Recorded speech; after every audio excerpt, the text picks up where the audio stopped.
नमस्कार, मैं हूं आपके साथ मेनका चौधरी और बात एक बार फिर दिल्ली की। दिल्ली नतीजों का इंतजार है, लेकिन उससे पहले सियासत चरम पर है।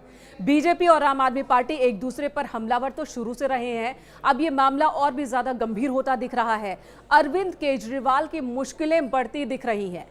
नतीजों से पहले ही दिल्ली के पूर्व मुख्यमंत्री अरविंद केजरीवाल की मुश्किलें बढ़ती दिख रही हैं, क्योंकि बीजेपी की ओर से यह साफ कह दिया गया है कि जो आरोप अरविंद केजरीवाल लगा रहे हैं बीजेपी पर कि उनके उम्मीदवारों को बीजेपी खरीद रही है, उन्हीं आरोपों को लेकर अब एंटी करप्शन ब्यूरो में यह शिकायत दर्ज कराई जाएगी और साथ ही साथ कार्रवाई करवाई जाएगी। बीजेपी की ओर से ये बात कही जा रही है।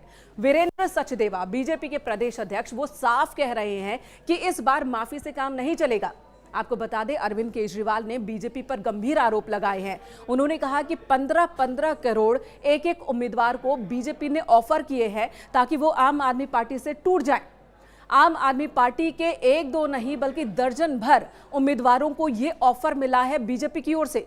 ये आरोप आम आदमी पार्टी की ओर से लगाए जा रहे हैं और इन्हीं आरोपों को लेकर अब एंटी करप्शन टीम के सामने बीजेपी के नेता पहुंचने वाले हैं, शिकायत दर्ज कराने वाले हैं। अगर ऐसा होता है तो अरविंद केजरीवाल को, उनकी पार्टी को प्रूफ देना पड़ेगा कि हाँ, उन्हें ये ऑफर हुआ है बीजेपी की ओर से। आपको बता दें, सबसे पहले अरविंद केजरीवाल ने कल ही ये आरोप लगाए थे और बाकायदा सोशल मीडिया पर एक ट्वीट किया था और उन्होंने लिखा था कि तमाम एग्जिट पोल में तमाम जो एजेंसियां हैं वो बीजेपी को 55 सीट तक दिलवा रही हैं, लेकिन हमारे कैंडिडेट्स को तो ऑफर आ रहे हैं बीजेपी की ओर से। 15-15 करोड़ का ऑफर एक एक कैंडिडेट को बीजेपी दे रही है और अगर एग्जिट पोल ही नतीजों में कन्वर्ट होता है, बीजेपी को इतनी सारी सीटें मिल रही हैं, तो फिर उन्हें विधायक तोड़ने की या उम्मीदवार तोड़ने की जरूरत क्यों पड़ रही है।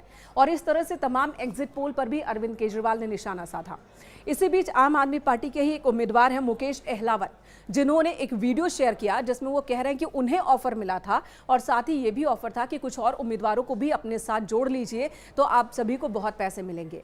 साथ ही वो उन्होंने ये भी लिखा कि मर जाऊंगा लेकिन मरते दम तक आम आदमी पार्टी को नहीं छोड़ूंगा, क्योंकि अरविंद केजरीवाल ने, आम आदमी पार्टी ने मुझे जो इज्जत दी है वो कहीं नहीं मिल सकती। अब इसी वीडियो को आतिशी ने भी शेयर किया, जो कि मुख्यमंत्री हैं दिल्ली की, और उन्होंने शेयर करते हुए वही बात लिखी जो अरविंद केजरीवाल ने लिखी थी कि अगर बीजेपी को 50 से ज्यादा सीटें मिल रही हैं तो फिर हमारे कैंडिडेट्स को तोड़ने की क्या जरूरत है, हमारे नेताओं को प्रलोभन देने की क्या जरूरत है। और ऐसा कहकर यह भी कहा जा रहा है कि तमाम एग्जिट पोल गलत हैं, बीजेपी के इशारे पर एग्जिट पोल किए गए हैं फर्जी तरीके से, ताकि प्रेशर बने उनके कैंडिडेट्स पर, उनके नेताओं पर, और आम आदमी पार्टी के जो नेता हैं, कैंडिडेट है, वो टूट जाएं, बिक जाएं। लेकिन ऐसा होगा नहीं। हमारी पार्टी का एक एक कार्यकर्ता, एक एक नेता कहीं टूटेगा नहीं। ये अरविंद केजरीवाल कह रहे हैं, बड़े गंभीर और बड़े आरोप लगा रहे हैं बीजेपी पर, और इसी को अब बीजेपी चुनौती देने वाली है।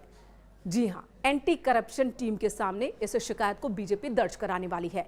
यानी कि नतीजों का तो अभी इंतजार है, लेकिन सियासी लड़ाई जो है वो हाई है।